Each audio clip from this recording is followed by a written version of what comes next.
Welcome back, everybody, to the Gaming Careers Podcast, a weekly live stream where we cover all of the different news and live streaming content creation industry news. On today's episode, we'll be chatting, of course, about Ludwig moving away from streaming from Twitch to YouTube and the reasons behind his move. We'll, of course, have all of the Twitch and YouTube platform updates that you need to know about. We're even going to cover the controversy behind MrBeast's Squid Game video. But for any new watchers and listeners, this is a live show that we do every single Monday here on YouTube. So please do feel free to join in the chat. Let us know your thoughts on the topics that we're discussing. And if you haven't yet hit that like button, please do hit that. It helps spread this show out to more people. Good morning, afternoon, evening to everybody that's watching live, depending on where you are in the world. Do let us know in the chat where you're tuning in from as I hand this over to Ben to ask Ben. We're officially in December now, first podcast in December. We're both wearing warm hoodies, of course. Have you bought a hot drink for the show today? I have, yeah. After my week off of coffee, this is my day back to coffee, and it's never tasted so good. So, yeah, we got the hoodies, the coffee. It's December. I've got even my setup kind of holidays out. So, very excited. Yeah. Did you have a good couple weeks there, Pete? Yeah, I did. I mean, I'm going to leave the camera on you just to show off the Christmas lights in the background. I have to describe this for the podcast audio listeners, but Ben clearly has the better background setup. He's got snowflakes falling on the TV behind him. This guy has 4 different seasons to his stream every year, so I've clearly got to up my game. But yeah, we've had quite a lot go on over the past week that we weren't around. I think it was Thanksgiving for you guys over in the States last weekend. So happy Thanksgiving to anybody listening from over there. You've all celebrated and eaten enough turkey for the year. Where do you want to start, Ben, this week? Maybe makes sense to cover the platform updates first. Yeah, I feel like we can always talk about the updates for Twitch, YouTube, and Facebook if they do their platform updates. Starting off, we have updates from Twitch, which I feel like we always have updates from Twitch, which is nice. The first one that I saw that I think is probably the most interesting to talk about is Twitch is adding ban evasion moderation tool, a ban evasion moderation tool, powered by machine learning, which will show you in chat what the system thinks to be suspicious users, which I guess means people who are specifically trying to avoid a ban, essentially by creating a second account or otherwise trying to get around that. So really interesting to me. The little GIF they have here on Twitter is pretty cool. How it shows it basically automatically kind of call out a specific user that looks suspicious, and you can monitor that person, keep an eye on that person, which is pretty cool. Not something I think people were asking for specifically, but definitely a nice safety feature. So I don't have anything really bad to say about this one, Pete. How about you?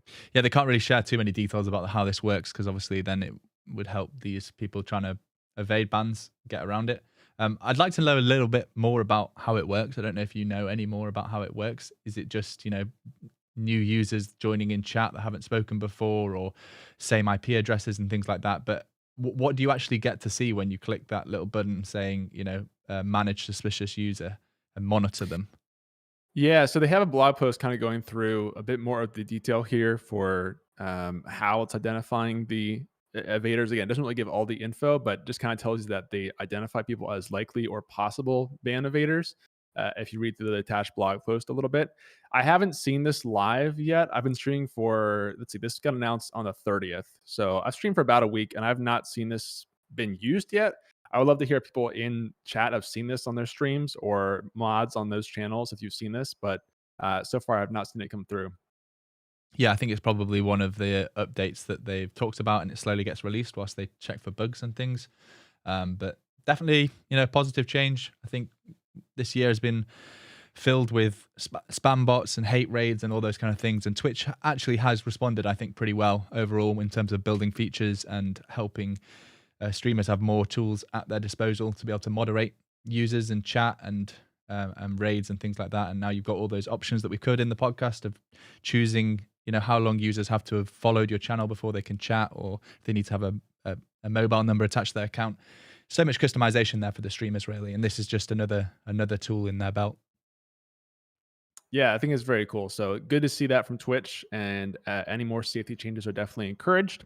There were a couple other, I guess really one other interesting change that got leaked today or added today. And that is that there's some more tags being added for Twitch. Not too many though, from what I've seen. There's a whole list, it looks like, of the documentation that Zach has on here of over the time, the new ad tags that have come on here. But some of the new ones that we have today are world building, multiple sclerosis recovery, Haskell, and Satanist are the new ones that I've seen. Plus a couple other console tags, which are kind of useful. But I did see the Satanist tag get a bit of discussion on Twitter, Pete. I don't know if you saw that as well. Yeah, I did. I think firstly to cover the console tags, this is obviously useful for all of the retro gamers out there that want to be able to tag that they're playing on a NES or N64 or whatever. But then, yeah, the next tweet that came out, I think either a few hours later or the next day, was that they'd added the Satanist tag, which I thought was interesting. I haven't seen a lot of demand for that, but maybe I'm just not watching the right streams on Twitch. But nonetheless, Twitch adding a whole bunch of new tags for streamers. So they we see a lot of platforms moving away from using tags. YouTube even says now that you don't really need to fill out the tags. They have a better understanding just from transcribing your video as to what your video is about. But obviously Twitch has the problem with discoverability, and one of the ways that they've aimed to solve that is through giving streamers more ways of defining what their stream is about. So more tags is always useful, but even if this only helps one person listening to the podcast that is a satanic N64 streamer, well, there you go. You've got the tags to be able to put that show together now. Both at the same time. I mean, the console ones are cool. I think that's a request that I've seen for a long time for the retro community, especially to help kind of niche yourself down. I did see a funny reply from Co to the Satanist tag saying, I guess he's wanted an interactive tag, Co Carnage, for months and has not gotten that, but Satanist got added before the interactive one. So poor Co, even as an ambassador trying to get some tags added, it's a uphill battle, it seems. Yeah, I saw that too.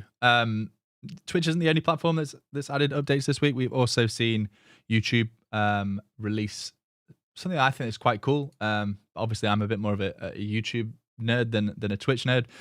An experimental feature, and usually this is always how they roll out features. That they sort of talk about it on their Creator Insider channel, and then it slowly gets rolled out if it's successful and changes get made along the way. But a way of being able to find out what your viewers are searching for and where there are gaps in your content. So really, previously people have used tools like TubeBuddy to be able to do this. But now they are going to be building out a way of doing this directly from your sort of analytics. You can see like the keywords. So this is an example on the Creator Insider channel. So their channel is all about YouTube. So their keywords are a YouTube channel, how to create a YouTube channel, how to hide subscribers on YouTube. These are things that their audiences are searching for, and there are gaps in their content that you could maybe then use to create videos. I'm going to shout out Gaming Careers editor Defrag, who is an awesome YouTuber himself, created a video sort of covering this whole update. So I'll leave that linked down in the show notes. It's only 3 minutes 40, but it goes over exactly what is going on and the best bits that you can apply from the learning from the Creator Insider video, which I'll also leave linked down below, where this was actually announced. That's also well worth subscribing to that channel because, as I said, that's where I get all of my updates about YouTube. It's kind of their official way of talking about platform updates, similar to Twitch, how they do it through a blog post. So yeah, I think this is kind of cool because plenty of YouTubers run out of ideas or run out of ways of being able to generate ideas instead of just looking through comments and seeing what people are asking for in Discord. This is a way that actually sort of uses, I guess, the YouTube's algorithm to work out what their audiences are looking for. So could definitely be pretty useful. Yeah, I'm super excited about this one because I love the TubeBuddy feature, the search for keywords like that. And this is coming straight from YouTube. So, you have the most accurate way to do it. Plus, it's for your own viewers and across YouTube. So you've got those two different buckets to look into. Do you know when this actually comes out? Because after watching Defrag's video, I tried to go use it and realized that it's not actually available to me yet. So I don't know if it's rolling out in waves or something, but I couldn't find a launch date when I looked around for it. Did you see one? I'll swap off my screen share, and whilst we're talking, I'll have a quick look to see if I can find it in my analytics dashboard yet, because it could be one of those things that is rolling out now. It doesn't look like it's in mine yet either. So must be rolling out maybe country by country, or it's just something that they're testing internally for now. But they're usually pretty quick once they announce things on the Creator Insider channel to actually rolling that out. So I would expect it to be in the next few weeks, certainly before next year. Yeah, I'll definitely use that when it comes out. I think especially for growing YouTube channels, it's nice to have searchable tags to go after versus using your existing audience essentially to kind of kickstart a video. So I'll definitely be using that when that comes out for the most part. I think that was most of the YouTube updates that we saw Mm. for this week. But speaking of YouTube, we didn't have a chance to talk about this since the last podcast, but I think the biggest video of the year, right? I think it's safe to say has come out in the meantime, which, as everyone here I'm sure knows, is MrBeast Squid Game video. I've even looked at the stats, Pete. What are the most recent stats on how that video is doing these days? Yeah, so I mean, there's a lot of controversy around this video, and we're gonna dive into a bit of that here. I know that MrBeast isn't a streamer, but since this podcast is streamers and content creators, I think this was such a monumental video for various reasons, and there was so much discussion about this on Twitter. I think he posted the video on Friday before Thanksgiving weekend, and it seemed like nobody was actually celebrating Thanksgiving. Everyone was just sat on their phones tweeting about it, because I just saw so many tweets and videos and reaction streams and things like that, and articles about the pros and cons of it. But for those of you that haven't watched it, basically MrBeast, who's incredibly successful YouTuber, does all of these like huge production videos, recreated Squid Game, which is a popular Netflix show. I can't believe I would have to describe that to anybody. You must have at least heard of it. But some stats from his video. It hit 1 million views in just 9 minutes.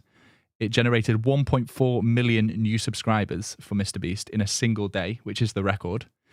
And the sponsor for the video, because I think it cost $3.5 million to make, which was a company called Brawl Stars, who make like a free game for your iPhone. I think probably for Android as well. That app hit number 2 on the App Store in the free games category, up from number 41, which is where it was before video release. So from those stats, then, an incredibly successful video. You can't imagine why anyone would say anything negative about it. But 1 million views in 9 minutes, I mean, that is unreal. And then 1.4 million new subs in a single day almost makes spending 3.5 million worth it, doesn't it? Yeah, I mean, when you add up the revenue, it's got to get close to that, right? With Brawl Stars too, it's at 150 million views right now, 152 million. I just checked in a couple weeks, which is insane compared to the other videos that have been on there. Probably I guess this all kind of stemmed from a single tweet, and I don't know if you saw this tweet. It's since been deleted, but I managed to find a screenshot of it that went out on Twitter and sort of went viral, which was comparing MrBeast Squid Game with Netflix's. Netflix obviously was the show, and it took the creator of the show 10 years to make, script, and release the show. And I've seen some interviews with him. He went like completely broke in making this show. Like he had to sell his MacBook, which was $600, even just to keep going on making this show. And then like a lot of people criticizing MrBeast for like actually being the kind of person that would put on the show, making people fight for this incredible money. Obviously, MrBeast didn't kill the members that didn't win the show, but the tweet was comparing the two shows and how long it took them to hit 100 million views. So MrBeast Squid Game's video, 103 million views in 4 days. It took just 7 weeks to make.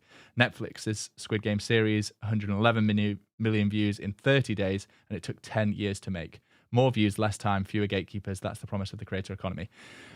I get the point that this tweet was trying to make, but it does a pretty horrible job of comparing really what is apples to oranges, I think is what Colin and Samir's video ends up comparing it as, because the view count doesn't really matter here. You're talking about the difference between a 25-minute video, and I think the full summary of Squid Game's series, I think it's 6 episodes and it's like 500 minutes long.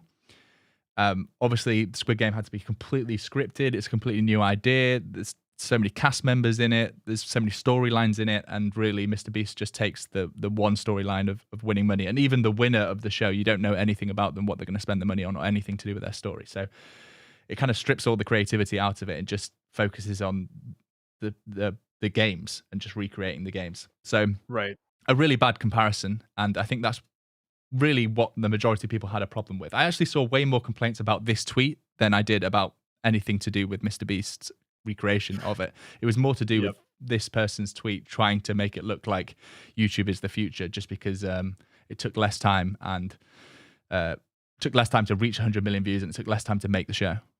Yeah, I mean, I saw a lot of discussion around this too, to your point, and it makes sense why the tweet was deleted, because I pretty much just saw, I would say, 90% disagreement with this overall.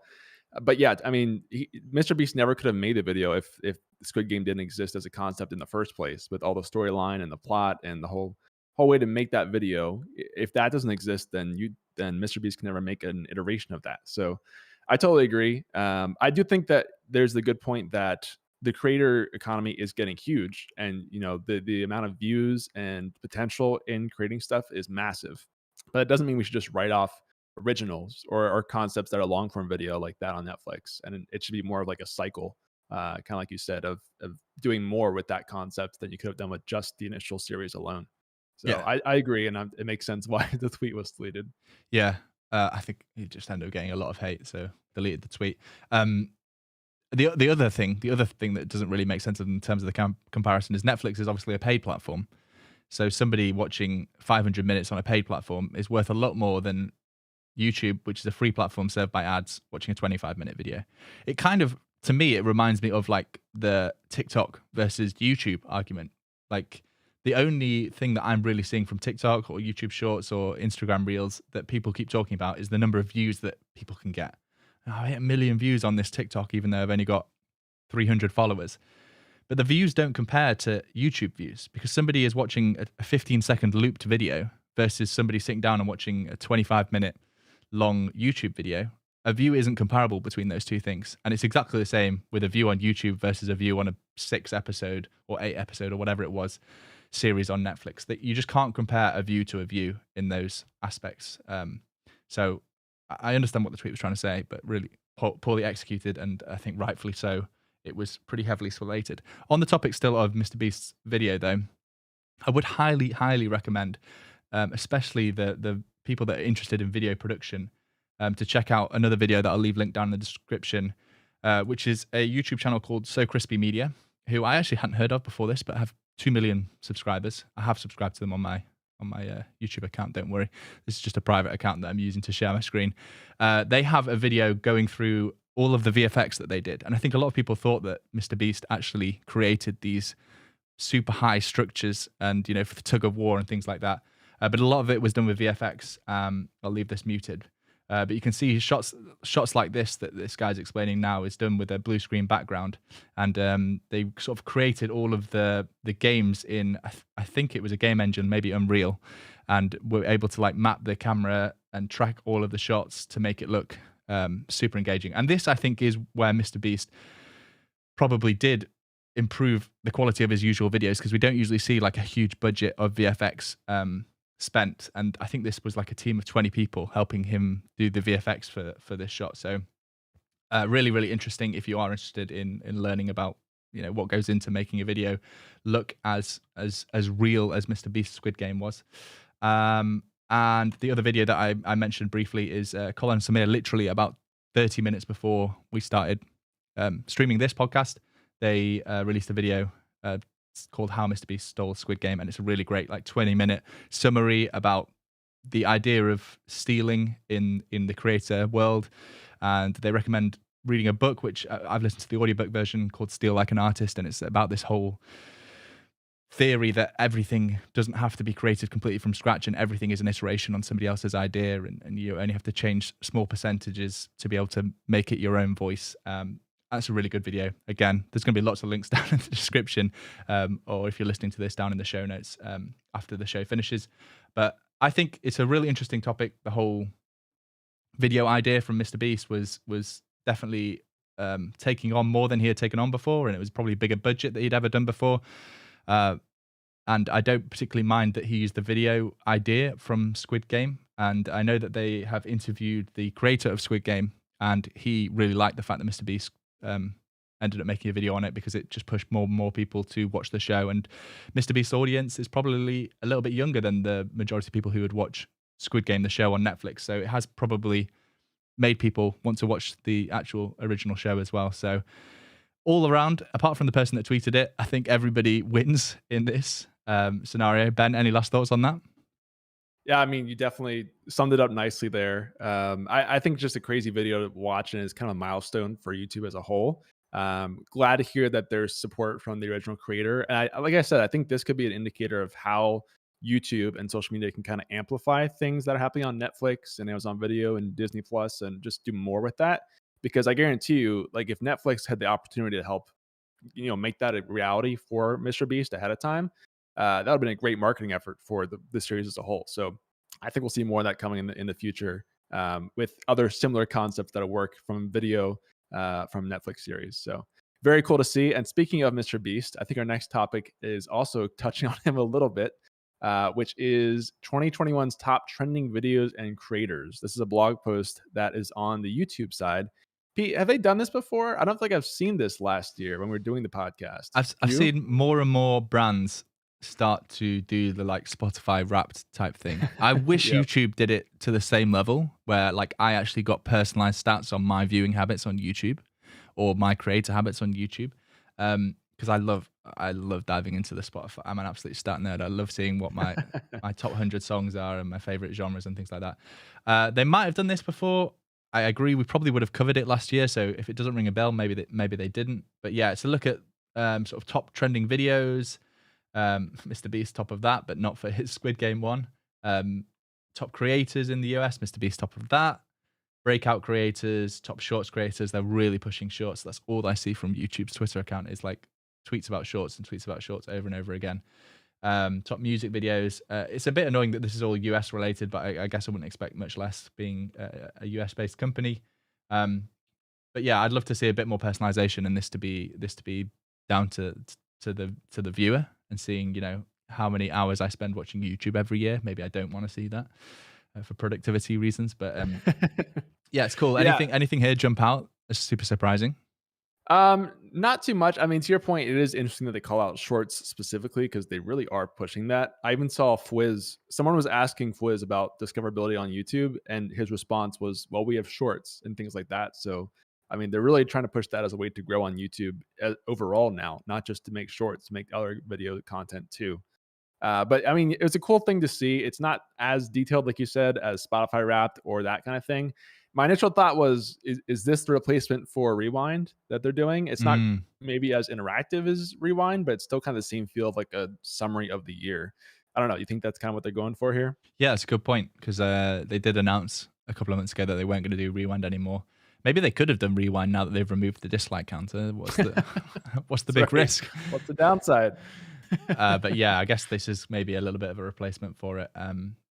It's a lot cheaper for them to do this rather than actually fly all these people out and film them doing weird stunts like jumping out of a plane on Fortnite. But yeah, I guess we'll leave this link down in the description if there's any videos or creators that you haven't heard of. But we're talking about the big names: MrBeast, Mark Rober, Dude Perfect, Darman. Like it's the family friendly names that you see on the trending page all the time. Anyway, next up we have some data on a topic we covered in the last pod. With the Streamlabs drama, and obviously since then I've created a video about how you can move away from using Streamlabs desktop, previously Streamlabs OBS, to OBS Studio, as well as moving away from Streamlabs as your alert provider or donation provider to something like Stream Elements. Commander Root, who sort of builds a lot of tools for the creator economy, like little scripts that help you remove follow bots and things like that. He did some data, so he basically ran some tests, scanned a lot of Twitch channel pages to see where they were linking to in their panels below for donations, and did this scan basically as soon as the announcement of Streamlabs' plagiarism came out, and then ran it again 2 weeks later to see actually how many people are leaving. And it's a disappointingly small number, Ben. I summarized it with a retweet. Only 4,000 affiliates and 200 partners have switched from using Streamlabs as their donation/alert provider in the past 2 weeks, according to scans done on channel pages. Obviously, there's no way of knowing how many people have moved away from using Streamlabs OBS, now called Streamlabs Desktop, to OBS Studio, but I would hope that would be a much larger number because that's a much easier transition to do, I think. You don't have to fiddle around with too much. There's sort of, as I explained in the video, there's ways of being able to export and import your scene collections and move settings across and things like that. But I was surprised that it was this low, especially considering how much noise there was created about the Streamlabs plagiarism. We saw all kinds of people saying that they were going to move across. And 4,000 affiliates and 200 partners might sound like a lot, but as this screenshot shows, we're talking about 4,000 affiliates out of 910,000 affiliates that were using Streamlabs, or even more than that were using Streamlabs to start. So a very, very small percentage of people have actually followed through and moved away. So, I mean, I'm glad I created the video and it's done relatively well. And the people that have moved across have found it relatively easy. But is this a case of maybe the streaming community on Twitter just being, all noise and no follow through? Yeah, I think it's a couple of things. Definitely one is that not everyone knows about this still, even though we talked about it a lot and there was a lot of discussion on Twitter. Even when we talked about it on the podcast, there are people who are saying, I didn't hear about this yet. This is the first I'm hearing of this. So definitely, I would say a chunk of partners and affiliates didn't even hear about the issue. And so they didn't move around in the first place. But to your point, I think the second piece is that a lot of people see this and hear about this and say, yeah, like that's terrible, that's bad. But then don't think about how it applies to them with the tipping piece of it too, not just the actual broadcast software. So people may have moved to OBS, right? But then not actually changing their donation link or their alerts, things like that, and not realizing that's still part of the Streamlabs ecosystem that they should probably change to kind of reinforce that message. So that's my guess. Probably those two things combined. I'm hoping that maybe there's like 25,000 people that have just forgotten to update their Twitch panel and they've actually moved everything over, but people are still donating through their Streamlabs link, not their Stream Elements or a different provider.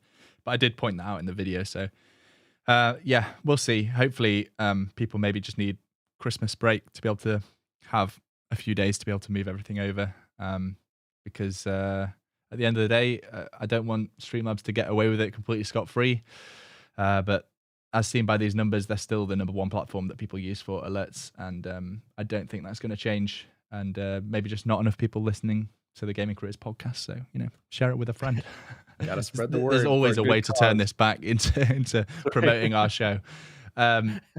Okay, more news in terms of different platforms is Twitter's CEO, Jack Dorsey, is stepping down after 14, 15, 16 years, it actually says in the email. This might not seem that interesting to a lot of people, but this guy has literally founded the company and has remained as CEO. I think he's moved around between chairs and exec chairs and then back to CEO again. But it's pretty big news when somebody who built the platform from the ground up steps down and wants to resign from Twitter. And he's posted his email that he sent out to the Twitter organization, to everybody that works there. I'm not going to read the whole thing out because it's quite long, but again, I'll leave it linked in the description down below or the show notes. But really, it seems like the main thing is that he feels the company would be better run with somebody else at the top now, and he's been there for a long time and doesn't want to hold back the company from doing things that they want to do. But what are your thoughts about this? I was just trying to compare this in my head when I was thinking, is this important enough to talk about on the podcast?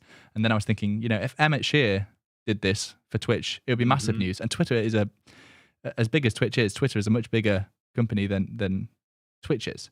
So it's definitely worth talking about. And it's obviously a lot of streamers and content creators' main platform outside of either Twitch or YouTube for interacting with their audience. So does this scare you? Any we're going to see cryptocurrency coming to Twitter as soon as Jack Dorsey steps down, or is this just, handing off to the right person? Yeah, I don't think it's going to be anything so severe. It's interesting to see. I think he had moved around, like you said, a couple times and even come back to this role in the past. So it was cool to see his whole spelling out in this, looks like an email draft that he posted on Twitter, which is interesting. But his thought process is kind of cool to read through, and he really believes in his successor as CEO. The big thing I think that he called attention to was he doesn't think that companies should be founder-led, which is really interesting if you compare it to other companies like Amazon or Tesla or these companies that have really popular figureheads that are very well known. And he thinks that's very limiting and that shouldn't really be how companies are designed. But it's interesting because I think a lot of other companies are the same way. Like you said, with Twitch and Emmett Shear kind of being like the person at the top. YouTube's got Sarah, I think, and a couple others that are the same way. So Susan. It's just really interesting, I think, to see like a big company talk about that design. I think people will ultimately always gravitate to whoever's at the top as sort of like a figurehead for the company. But I also think it's cool to hear his discussion on that. And I'm curious to see what he does next, essentially, on Twitter. I'm not as invested on Twitter as I am with Twitch or YouTube, but definitely kind of in the same space, like you said, as the other socials as well. Yeah, I think worth us covering for people that want to know about that. But the main topic this week, from the thumbnail and the title that you've clicked on to watch or listen, is the news of Ludwig. I think this is maybe a week old now. I can't remember exactly what day he moved on. Always right after the podcast. Yeah, That's when it happens. It usually is. But what's nice about doing this, after everybody's videos have already gone out, is that we get to see how the first few streams have gone. And that's certainly an interesting point that we can talk about. But yeah, news that Ludwig, who, again, I'm sure doesn't need any introduction, but holds the record for the most concurrent subscribers on the platform on Twitch when he did a sumathon, which we covered in great detail. Was that this year? Time is just a medium that I don't track anymore. The beginning of this year, I think. And we definitely talked about it on the podcast too. We did. How big that subathon Because it was. kept going across multiple podcasts, didn't we? We covered it on a podcast, and then the next week we're like, well, he's doubled his sub count. We've got to keep covering it. Well, anyway, he has now announced that he's left Twitch to stream exclusively on YouTube. He announced it through like a little short video with some comical moments, such as the very ending where he talks about how effectively YouTube doesn't have the same problems with the MCA, which I thought was interesting and has turned out to be even more interesting. We'll definitely cover that. But we had some tweets from Ryan Fwiz, who again is head of YouTube Gaming, who's been the one that's been spearheading all of these acquisitions from Twitch. And we've now had Ludwig, Dr. Lupo, and Tim the Tapman this year. Previously, Courage, JD, and Valkyrae. And actually, Courage also has re-signed with YouTube. That was also announced this week. So I think he's been there for 2 years now and announced his re-signing. I summed up this tweet by bragging. I actually wasn't sharing my screen then for anybody that cares about Fwizz's tweet, but I'll bring that back up. But when Dr. Lupo and Tim the Tapman joined YouTube, we had a podcast and we talked about this, didn't we, Ben? And you asked the question, or we asked the question to each other, who's next? Who's the next big figure to join? And I'm not bragging, all right? And there's no points scored. But I called out Ludwig was the kind of creator that YouTube would chase because, he has a big audience already on YouTube. He's brand friendly. I mean, it's not that he doesn't swear, but he has worked with brands successfully. And he has that focus on higher production value, which we know that we've heard from Courage JD and Valkyrae. They've wanted to do things outside of streaming. The contracts, they don't require so much time. So people can focus on, high production shows. For Ludwig, things like Mogul Money, his game show, or tournaments. I know that he's big in the Smash Bros scene. That's actually where he came from. Christmas album, all those kind of things. They require you to spend less time streaming and more time focusing on something of higher production value. So, 5 points to me for guessing the next big streamer to move across. Maybe we'll have another little bet at the end of this as to who the next streamer's coming across, because apparently they're not done. They're still going to be announcing more streamers, maybe even this year. But I just wanted to make sure that we got that in, Ben, because I know very important. I know that you wanted to skip over it for obvious reasons. Because I think, who did you call out again? Nick Merckx, who then promptly re-signed with Twitch, right after that. So I'll eat those words, I guess. Well, I mean, it was still a good guess because you knew that his time contract was up. But I think, like we mentioned in this clip, YouTube is so incredibly intentional with who they go after. They're not just choosing the biggest streamers on Twitch; they're choosing the people that they know are really pushing the boundaries of streaming and are already working hard on their VOD content strategy. What else have we got? Oh, I've highlighted here a little segment in Ludwig's Why I Left Twitch video. Hopefully you let me know, Ben, with a thumbs up if you can hear this when I play it. And so although I love Twitch, and I always thought of myself as a Twitch guy, they can on stream, don't worry. They're not going to help me make the shit I want to make. I don't feel especially liked, respected, wanted. And I also don't want to do something because it's comfortable. So just to summarize for you, Ben, because apparently you couldn't hear, but the stream could. Ludwig sums up some of the reasons why he leaves Twitch. He doesn't want to be comfortable, but really the main reason is he didn't feel particularly loved by Twitch. And I saw some debate on social media as to, whether you need that when you're the top streamer and you're already on the front page the whole time and being recommended to everybody. But I know that he reached out to Twitch and tried to ask for a feature of limiting how many people could gift subs because he felt like some people in his community were gifting too many. And they just said no because it's making them too much money. And I think he's had the just complete opposite response from YouTube, like Fwiz, and I know that even the CEO is going to jump on his podcast to talk about something. So I think he's had some really great interactions with YouTube. But it's interesting. I feel like all the streamers that we've seen move across from Twitch to YouTube have kind of had similar reasons. There's the money side of things, which is obviously huge, but even more so than that, it's the less contract hours required to stream and the appeal of having people to talk to about things, like having a contact to be able to talk about. So Yep. I've waffled on, Ben. Go on. You're good. No, this has been super interesting because I think more than any move so far, I've seen so much discussion both from Ludwig and other people about the move. So Ludwig did this video, which I think is about 10 minutes long, about his whole thought process and the story of moving over. He also did an interview podcast with a friend talking more about it. And then I've seen, dozens of people make videos about their own thoughts about this and things that relate to that. I saw a clip from Tim watching this, Tim the Tap Man, who pretty much agreed essentially with the way that Ludwig was treated moving over. The story he tells is that basically he came to Twitch and said, we have this offer from YouTube. And Twitch basically said, okay, see ya. Have a good one. And Tim basically said, yeah, same thing happened to me. So really interesting, both for Ludwig, who's a relatively newer creator, and Tim, who's one of like the founding, I would say, members of Twitch streaming. Making that blow up, and just kind of proves that I guess Twitch has to do more with relating to their top creators. I know there's a lot of streamers on Twitch, so it may be a tall order to have like a direct contact for each person, but you'd think for your top 10 creators, right, you'd have some sort of higher level of interaction. So it's just really interesting to hear that. And there's a ton to discuss here about why he moved over. Again, ultimately, it sounded like the main reason, beyond the money, beyond the streaming hours, was just the fact that he felt like YouTube was more responsive and kind of more interactive with things that he wanted to do versus Twitch, who didn't seem very interested in kind of working with him and being interactive. So really interesting to hear that specifically is the biggest reason from him.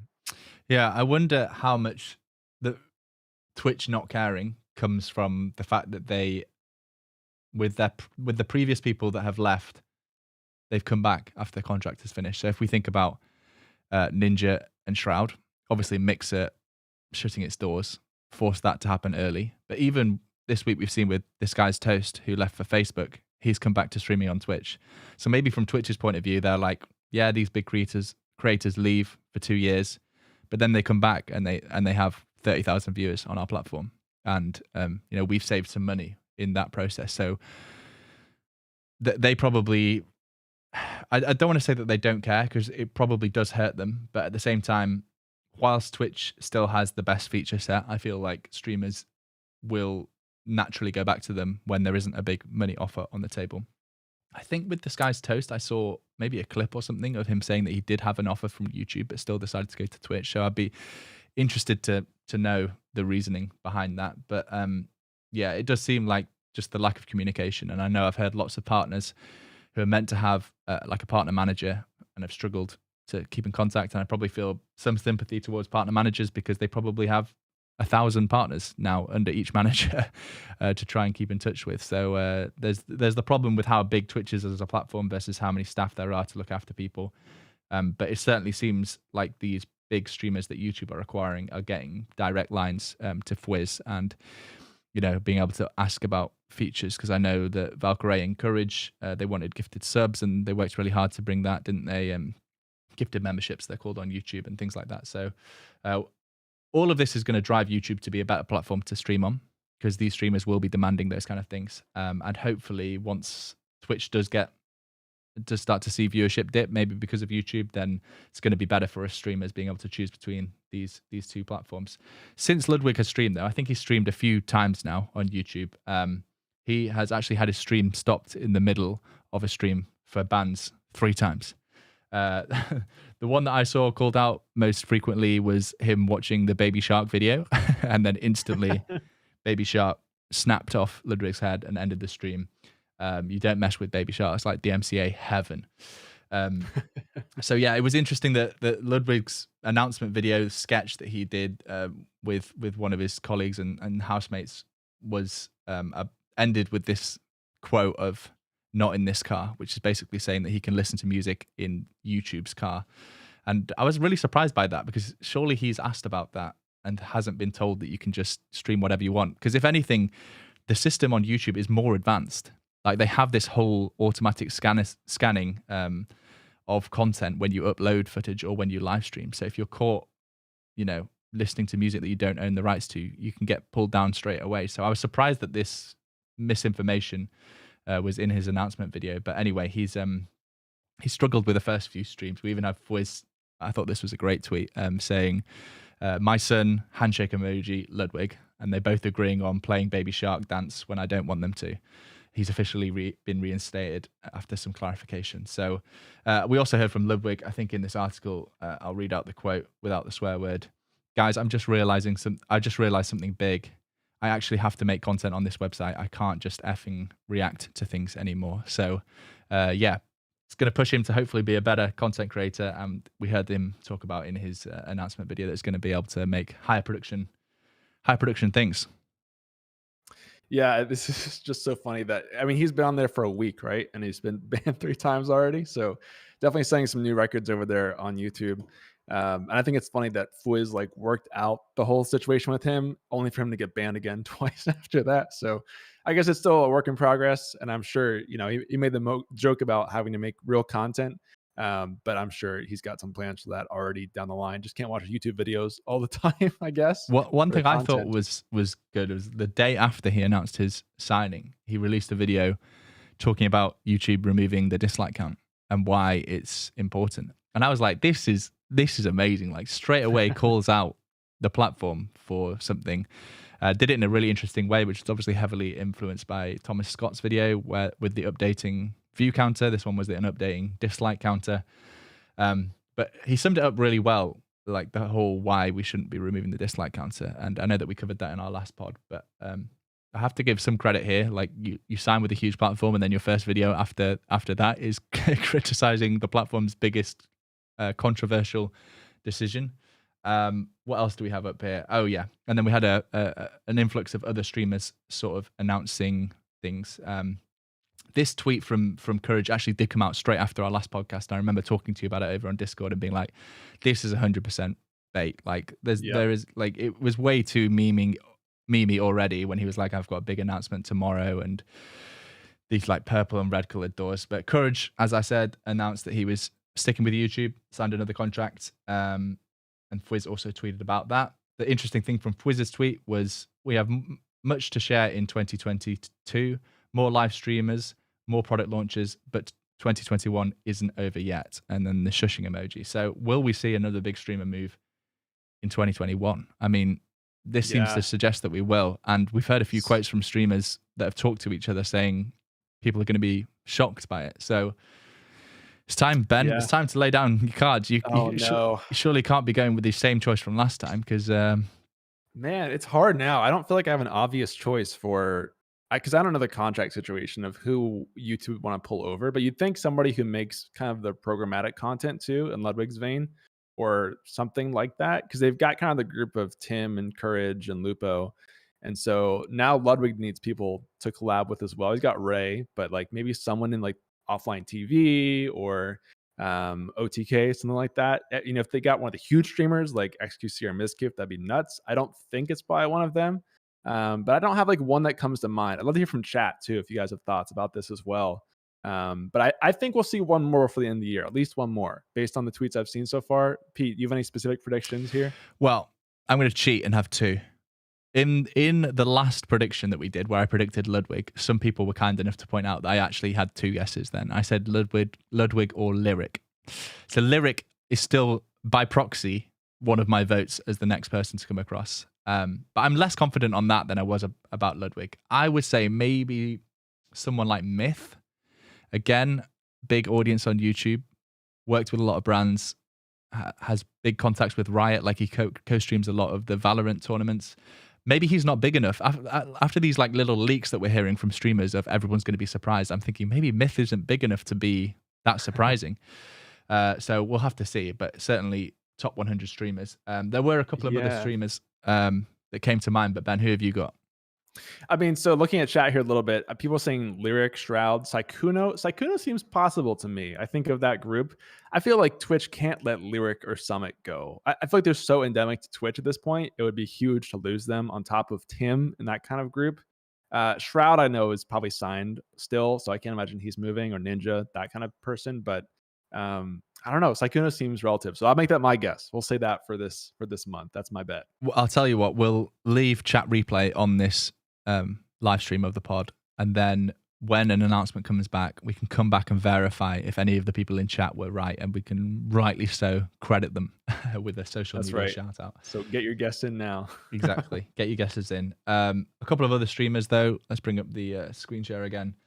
We mentioned Toast announced that he was moving back from Facebook now that his 2-year contracts, was it 2 year, 3 year? I think it was around 2 years, had expired. He was going back to Twitch, and he's been pretty successful back on Twitch. We also had this streamer, Rami. I have to apologize. I hadn't actually watched any of his streams before, but I checked out his stats over on Silly Gnome, and he's actually a top 100. He just sneaks into the 100th biggest streamer in terms of average view count on Twitch, has announced that he's going across to Facebook. So there is certainly plenty of discussion from these big platforms discussing when contracts are up with these top 100 streamers and moving between Facebook to Twitch, Twitch to YouTube, Facebook to YouTube, like all in between. I haven't heard of anyone going to Glimish.tv, if that is still alive, but everywhere else seems to be offering big money for these big streamers. Yeah, which is good. I mean, it's great for creators that we're kind of getting this second wave, because I know we had the Ninja and the Shroud era, right, where that was kind of the big moment when this started, but it felt like it kind of fell back for a little while. We also had, I guess, Ray and Courage, but outside of, it's been like 2 at a time, it feels like, for big announcements. A couple others like Toast here and there, but this is the first time I've seen a lot of people moving around. So I think that's why I'll keep seeing more of this happening.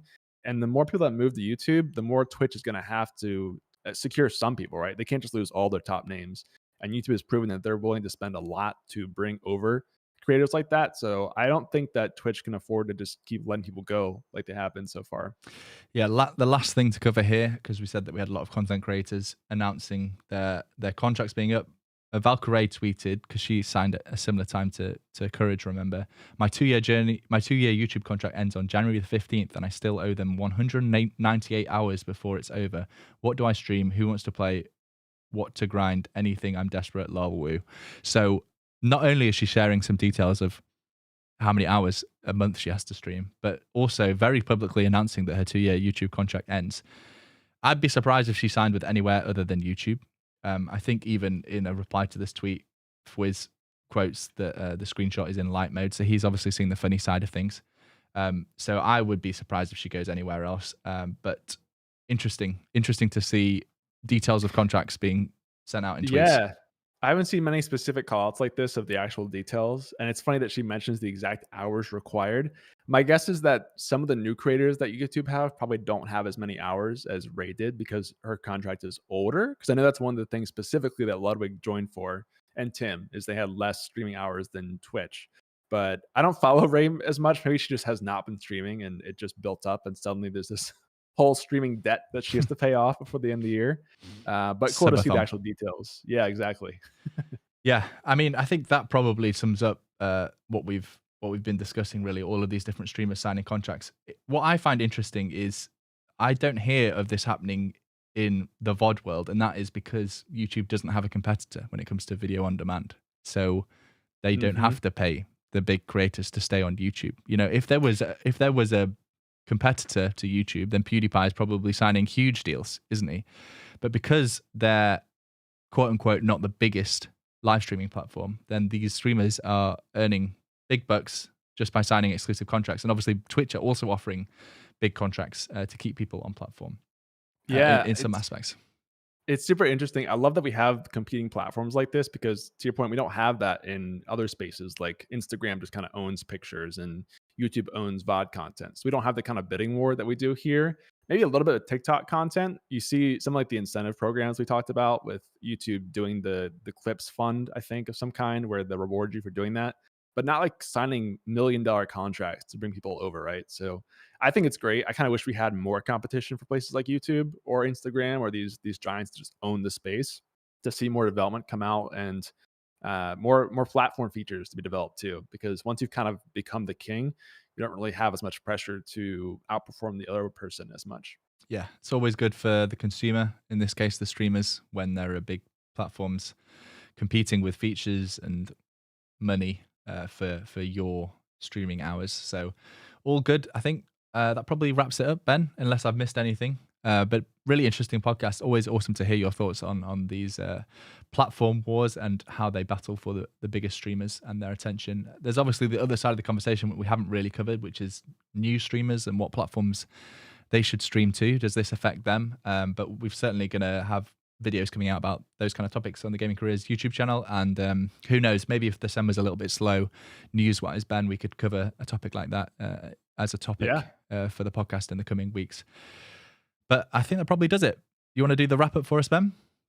Yeah, for sure. Anyone who's here, thanks for watching. Make sure to drop a comment in the chat or on social if you have a question for us or a comment, and we'll try and get back to that.